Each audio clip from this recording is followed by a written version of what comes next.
Hey, I'm Leonardo Eraso. I'm a viticulturist and a winemaker and a soil specialist and a fanatic of terroir.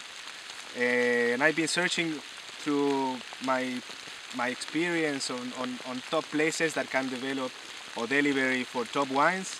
And I've done already a lot of harvests, almost 25 harvests, traveling from the south to the north hemisphere. And I found a place where actually we can make fantastic wines. It's called Itata, and we want to show you the three best wines that Itata can deliver, which is Semillon, a Pais, and a Cinsault. All they have our own character on its own, and that is because we have what you see here, like old vines of 150 years old, no irrigation, organic farming. They're all horse plowed because there is no machine that can enter here. It's all hand picked, and we do all natural winemaking to avoid any other interference with the place. We were blessed here with the rain, as you can see.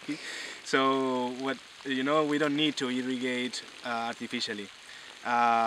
It's definitely, if you can give us the chance to really show you these wines, to have your support, so we can buy tanks and we can really in a way have the facilities so we can actually make a little bit of more of this. I can promise you that we can give you a really special wines with a very unique character. Itata is a fantastic place. It's marked by the old vines and the granite and the history of 470 years of making wine. So please guys, if you can, give us a chance and we'll really appreciate it. And you, for sure, you will enjoy it.